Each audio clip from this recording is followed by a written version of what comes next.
देवस्य धीमहि धियो यो नः प्रचोदयात्। आपने अध्यात्म की बहुत सारी पुस्तकें पढ़ी होंगी और बहुत व्याख्यान सुने होंगे और बहुत सत्संग सुने होंगे। अध्यात्म किसे कहते हैं, ईश्वर किसे कहते हैं, भगवान किसे कहते हैं, प्रकृति क्या होती है, जीवात्मा क्या होती है, लोक क्या होता है, परलोक क्या होता है, संत क्या होते हैं, ब्राह्मण क्या होते हैं, ये इस विषय में आपने धार्मिक बहुत सारी पुस्तकें पढ़ी होंगी, मुझे विश्वास है। लेकिन एक और आप पुस्तक पढ़ लीजिए। वो कौन सी है? वो कितनी बड़ी है? वो 75 पन्ने की है, केवल 75 पन्ने के हैं। और केवल 75 पन्ने का क्या अर्थ है? 75 पन्ने में कैसे हो सकती है? 75 पन्ने का अर्थ है हमारे जीवन के 75 साल। हमने इसलिए जन्म लिया कि लोगों को ये बता दें कि अध्यात्म झूठा है या अध्यात्म सही है। अध्यात्म के परिणाम, सिद्धियाँ, चमत्कार जो बताए हैं वो चमत्कार होते हैं कि नहीं होते हैं। अध्यात्म का फल जो बताया गया है वो होता है कि नहीं होता है।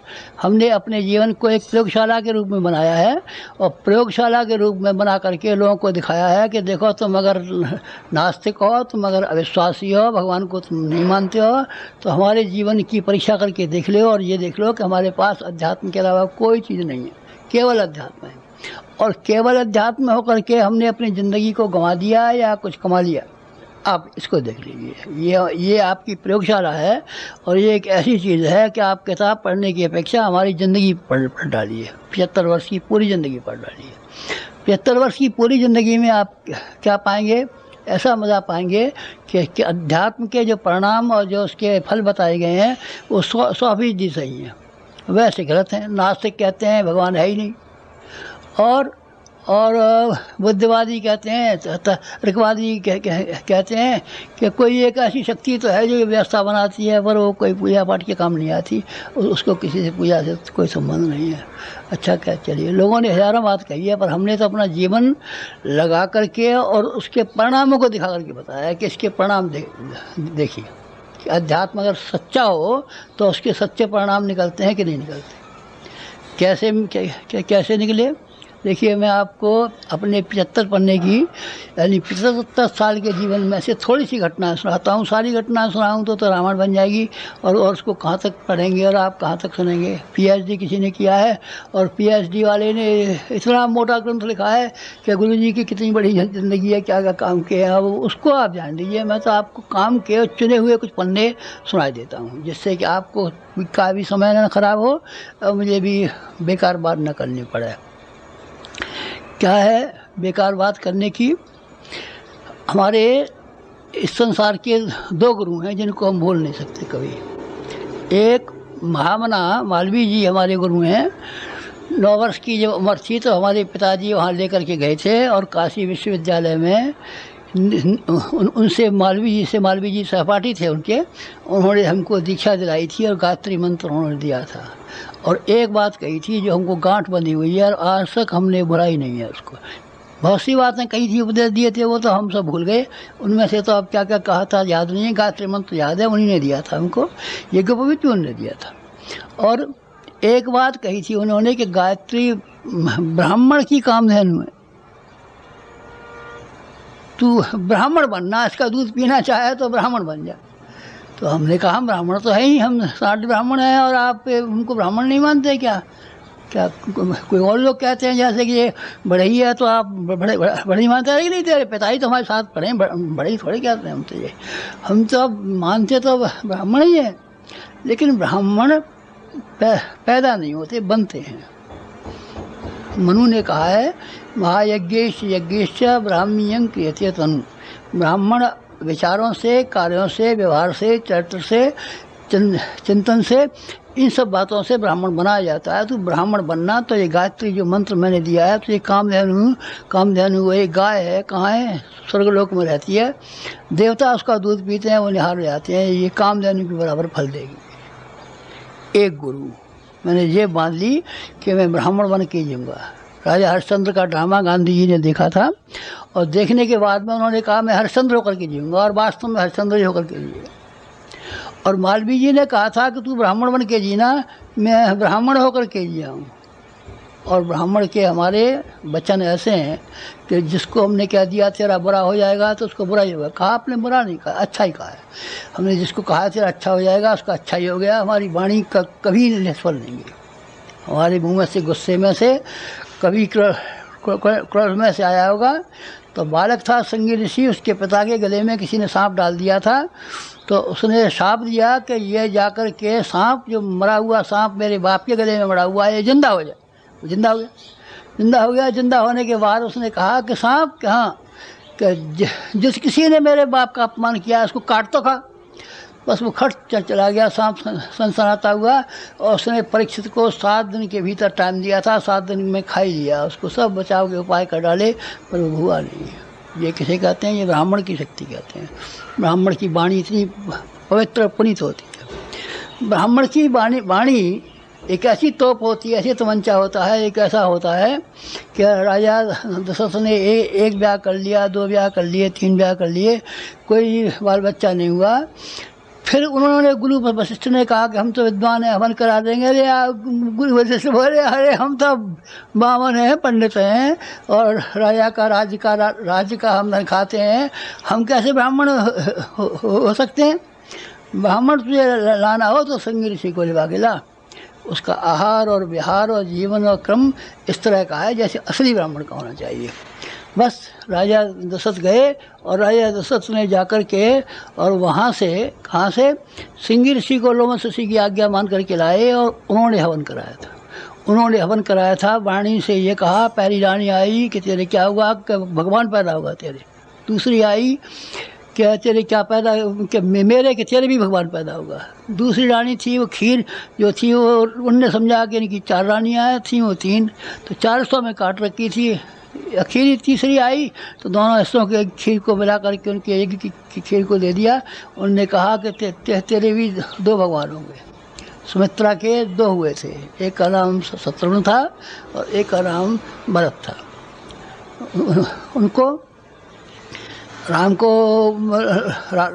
को जब उनके कौशल्या को राम हुए थे, क्या के भरत हुए थे, सुमित्रा के शत्रुघ्न और ये लक्ष्मण हुए थे। 4 बेटे हुए थे। ब्राह्मण की वाणी से निकल गया, बस वही हो जाएगा। उनने कहा तू ब्राह्मण बन जाना, बस ब्राह्मण होने के बाद तेरी सिद्धियाँ पीछे पीछे फिरेंगी, सिद्धियाँ तेरे पीछे पीछे फिरेंगी, कामधेनु तेरे घर पर जाएगी और दूध पिलाया करेगी, धन्य हो जाएगा। मैंने सबसे पहले किताब जो लिखी है उसमें उसका नाम था गायत्री ब्राह्मण की कामधेनु में।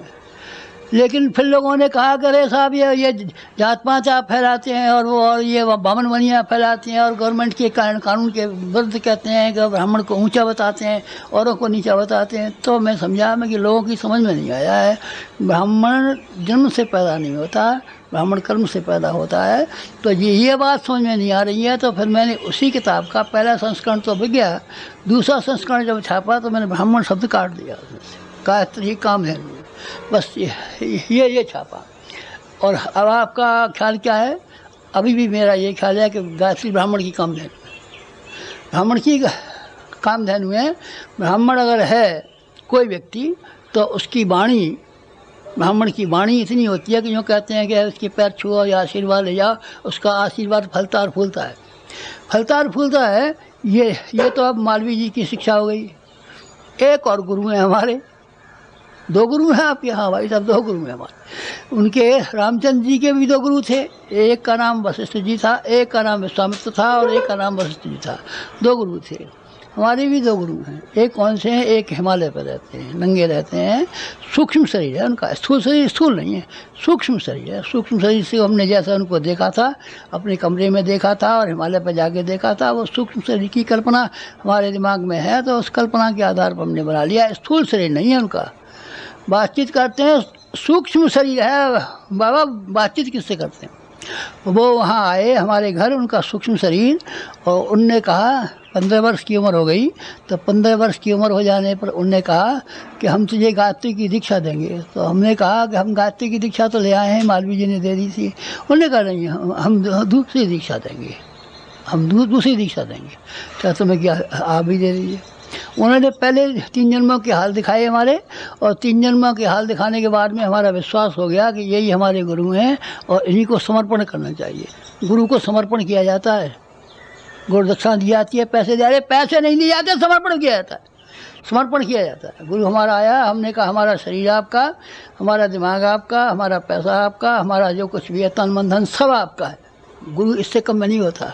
और गुरु तत्व का लाभ ना आज तक किसी ने उठाया है, न कोई भविष्य में कभी उठा देगा। हम तो दीक्षा ले आए थे और 100 रुपया दे आए थे, चल बेईमान कहीं कर 100 रुपया दे आया था और दीक्षा ले आया था और तिलक लगवाया था, ठग कहीं करी। तो गुरु का सारा तप इसी तरह से लेगा, इस तरह से नहीं ले जाता। आग में ईंधन को डाल देते हैं, ईंधन समर्पित हो जाता है, समर्पित होने के बाद में आग जैसा हो जाता है, बिल्कुल आग हो जाता है अगर समर्पित हो तो। और समर्पित न हो, इस बात पर मौका मिले कि गुरु जी की चप्पल चुरा ले जाऊँ और जेब में कोई पैसे हो तो चुरा ले जाऊँ, ना काट ले जाऊँ, इनके बालों खाड़ ले जाऊँ, इनके घर वालों में से ले जाऊँ, कोई ऐसा ठग हो तो मरेगा दूसरा। गुरु है, गुरु तेरे बाप के भी गुरु हुआ, नहीं साहब हमारे आचार्य जी गुरु हैं, हम तेरे गुरु हैं, हम तेरे गुरु हैं। तो है शर्म नहीं आती? हम हैं तो हमारा कहना नहीं मानता, हमारे रास्ते पर नहीं चलता। गुरु हैं, गुरु हैं, हमने गुरु बनाए थे, गुरुदक्षा ली थी, इसलिए हमें इसका सब शांत कुंज का मालिक बना दो। भाग जा बेईमान कहीं कहीं का, ऊपर से कहता है गुरु हैं हमारे, हम तेरे गुरु हैं, दुश्मन है हम तेरे।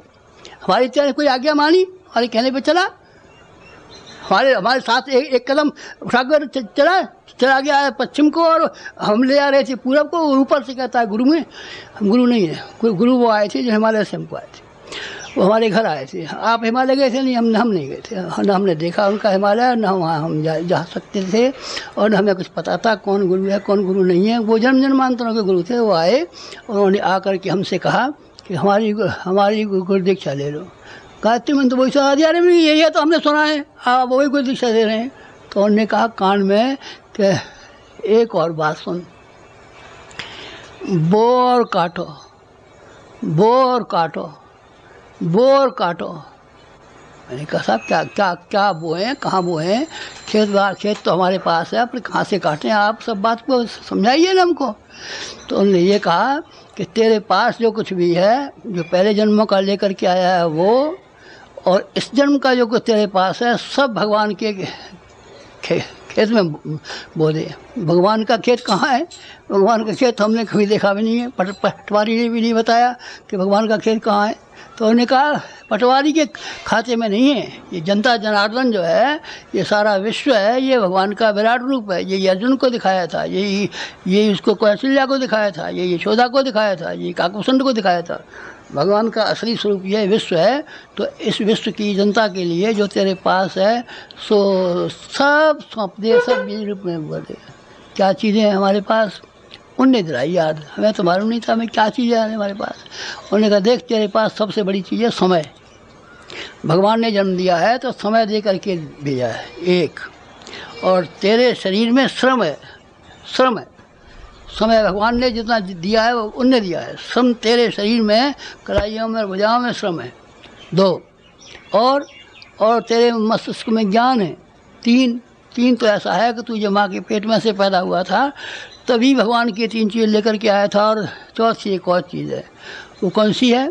चौथी एक चीज़ वो है जो कि तुझे संसार में मिली, संसार ने दी है। वो क्या है? संपदा।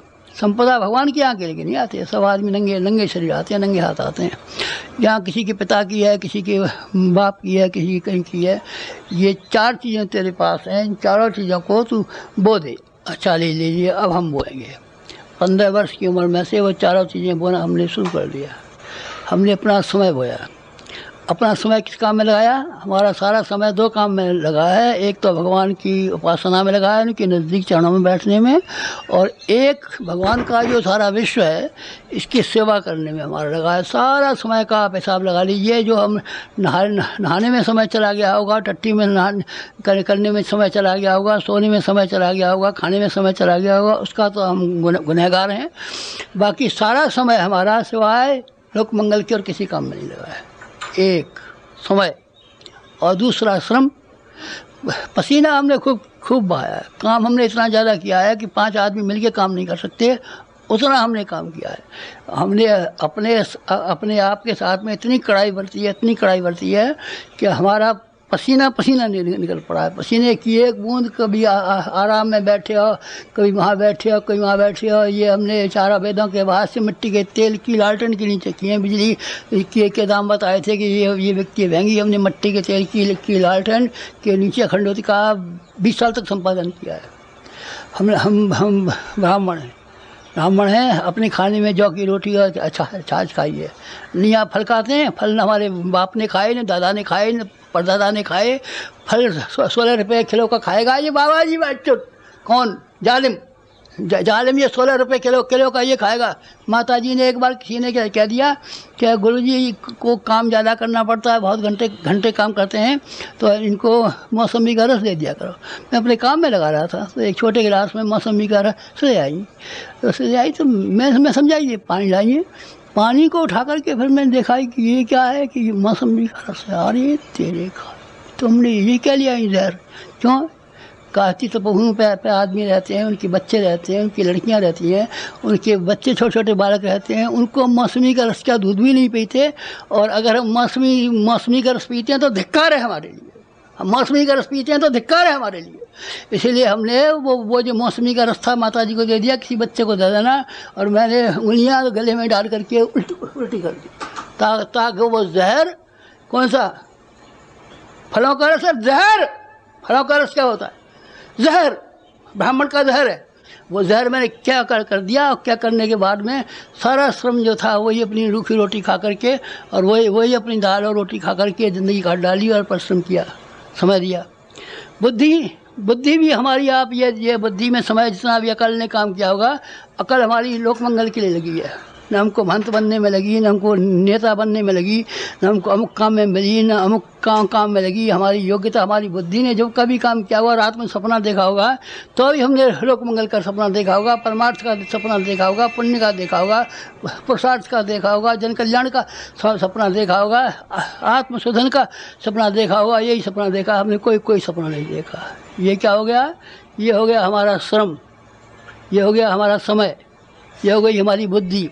और आपका धन, हमारे पास जो धन था, हमने तो कुछ कमाया नहीं था, लेकिन जो था तो लोगों ने कहा, गांव वालों ने, कि साहब उसकी बाप की संपत्ति पे बेटे का अधिकार होता है। नहीं, बेटे का कोई अधिकार नहीं है। बेटे को हमने पढ़ा दिया और काम करने लायक बना दिया है, बस, इससे आगे नहीं। और फिर आप ये इल्ज़ाम लगाते हैं हमारे ऊपर, ये इल्ज़ाम लगाते हैं हमारे पास इतनी ज़मीन थी, वो अपने बेटों को, जमाइयों को और उनको बेटियों को दे आते, तो वो हमने सब ज़मीन एक चप्पा बेच करके गांव में एक वो हाई स्कूल बना दिया।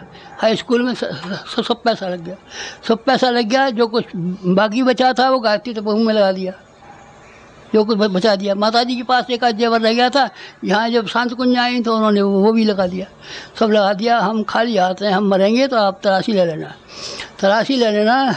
गुरुजी के नाम पर कभी आपको एक पैसा मिल जाए और कभी एक सदा मिल जाए कि गुरुजी के पास जब मरे थे तो ये 100 रुपये छोड़ के मरे थे, तो हमारे फूल, हमारी अस्सी के ऊपर आप जो जूते रख के जलाना। हमारे पास एक पैसा नहीं, एक सदाम नहीं, जो कुछ भी था हमने सब जन कल्याण के लिए खर्च कर दिया। तो क्यों साहब आपने अपने गुरु की आज्ञा मान करके, क्या गुरु की आज्ञा नहीं मानेंगे तो क्या करेंगे? फिर गुरु का बात का नौकर है हमारा कोई? गुरु की क्या आज्ञा मानी हमने? आज्ञा नहीं मानी, उसके लिए समर्पित नहीं हुए। उससे ये कहा कि आप जो कुछ भी कहेंगे हम वही करेंगे, आप चाहे गलत कहते हैं चाहे सही कहते हैं, चाहे हमारा नुकसान जाता है, हमारा सारा नुकसान गया। अगर हमने समय का कुछ उपयोग किया होता तो हम कुछ नौकरी कर लेते, दुकान कर लेते, कुछ तो कर लेते, अपने श्रम का कुछ कर लेते, तो हम खेती कर लेते, कुछ काम कर लेते, कुछ तो कर लेते।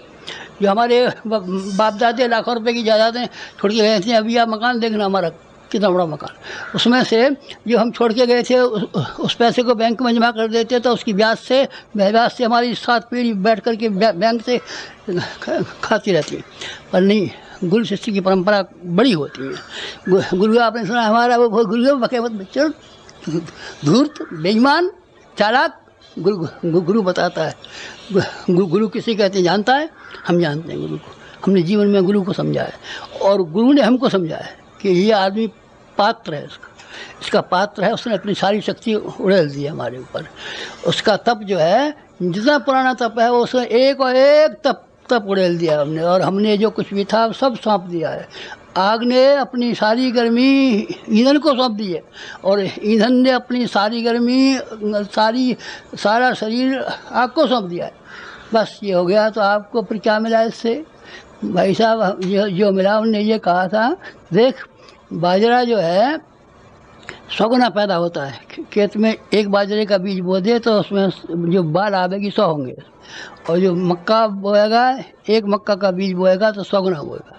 हमने जो 4 चीज़ें बोई उसकी 100 गुनी ज़्यादा हमने प्राप्त की है। समय जो आपने लगाया, वो समय जो हमने लगाया भाई साहब, वो हमारा समय इतना बड़ा समय है, इतने वर्ष की ज़िंदगी जी ली हमने कि आपको अचंभा होगा। राम वो जो थे विवेकानंद 30-35 वर्ष दिए थे, राम 30-35 वर्ष दिए थे, और विवेकानंद 30-35 वर्ष दिए थे। इतने ही वर्ष में इतना काम कर लिया जो कि 350 वर्ष में नहीं हो सकता। और हमने 75 वर्ष में इतना काम कर लिया जितना कि 750 वर्ष में नहीं हो सकता। कोई एक आदमी 750 वर्ष लगातार बैठा रहे और काम करता रहे तो 750 वर्ष का काम नहीं कर सकता। जितना कि हमने साहित्य लिखा है, जितना हमने संगठन किया है, जितने हमने शक्तिपीठें बनाई हैं, जितना हमने जो काम किया है, जितना हमने राष्ट्रीय कांग्रेस में काम किया है, उन सब कामों को आप लगाएं तो वो बहुत बड़ा काम है। ये जो काम का डाला, ये क्या है? हमने समय बोया और उसके बदले में इतना मूल्यवान समय पाया कि लोग कहेंगे कि गुरुजी की बातें जो सुनाई जा रही हैं ये तो 750 वर्ष के जिए होंगे। जैसे लोग हम कह देते हैं 600 वर्ष के हमारे गुरु हैं, लोग हमको 750 वर्ष का गुरु बताएंगे, क्योंकि हमने इतना काम किया। ये क्यों किया? कि हमने उनको दिया। और वो जो आपने समय दिया, वो हमने प्यार पाया। हमने प्यार बेचा है और प्यार खरीदा है। हमने प्यार लौटाया है और प्यार समेटा है। इतना प्यार कि हमारे पास जो कुछ पुण्य रहा होगा, गुरुजी हमारा ये आदमी बीमार है, आप ठीक कर दीजिए, हमारे पास कोई पुण्य का भाग रहा होगा तो हमने उसको दे दिया होगा। जो अच्छा हो गया होगा और रोता हुआ आया होगा, हंसता हुआ गया होगा। जो रोता हुआ आया होगा और हंसता हुआ गया होगा, तब उसके पीछे जो उसका प्यार उठा के देखो, इसने हमारे लिए कुछ किया था, हमारे लिए कुछ किया था। 24 लाख आदमी लिए फिरते हैं, वो हमने चालाकी से थोड़े बनाए, जालसाजी से थोड़े बनाए, अखबार निकाल के थोड़े बनाए, फोटो छपा के थोड़े बनाए कि 24 लाख आदमी ऐसे बन गए। 24 लाख आदमियों के लिए हमने कुर्बानियाँ की हैं, और वो आदमी कुर्बानियाँ करने के लिए हमेशा हमारे लिए तैयार है, हमेशा हमारे लिए तैयार है। जब कभी भी हम शक्तिपीठों के उद्घाटन में गए तो जहाँ कहीं भी गए तो लोगों ने सुना कि यहाँ गुरुजी आ रहे हैं, तो 20-20 को से आदमी बैलगाड़ियों में चढ़ कर के आए, और छोटे देहातों में 1-1 लाख आदमी की भीड़ हुई, 1-1 लाख आदमी की भीड़ हुई। कोई हमसे कह रहा था कि वहाँ एक सरबत खालसा होने वाला है और आपको बर्खास्त किया जाएगा। तो हमने कहा जैसा सरबत खालसा दिल्ली में होने वाला है वैसा सरबत खालसा तो हम एक छोटे देहातों में बना के दिखाएंगे। कोई चुनौती देगा तो हमारी 24 शक्तिपीठें हैं, फिर हम निकल पड़ेंगे, चलो भजन फिर कर लेंगे, अगले जन्म में कर लेंगे या अगले साल कर लेंगे। 1 साल के लिए हम निकल पड़े तो आप ये देखना कि जहाँ कहीं भी गुरुजी गए वहाँ लाख आदमी से कम नहीं है। सरबत खालसा करेगा ऐसी अपनी सरबत खालसा करूँगा तो उसमें ये हुक्म निकलवाऊँगा कि गुरुजी को बर्खास्त कर दिया, और ये नहीं गुरुजी गद्दी में बैठ जा, हमारे सिर में बैठ जा, गद्दी में बैठेगा वहाँ भाड़ में। इस तरीके से क्या है मित्र, हमने लोगों से ये जो किया उसका बदला पाया है। और पैसा आपको दिखाई नहीं पड़ता। किसी आदमी से आप ये पूछना कि आपके पास गुरुजी चंदा वही लेकर के आए थे क्या आप हमको रसीद देना और 2 रुपये देना और हमको 1 रुपये देना, गुरुजी ने मांगा था क्या कभी? अगर हम मांगे तो हमको 100 खोटी कहना। हम ब्राह्मण हैं, पर हमारे यहाँ जब 1000 कुंड यज्ञ हुआ था तब गुरुजी ने आज्ञा दी थी कि तू 1000 कुंड यज्ञ कर, 24 प्रदक्षिण पूरे हो गए, यज्ञ करना आवश्यक है।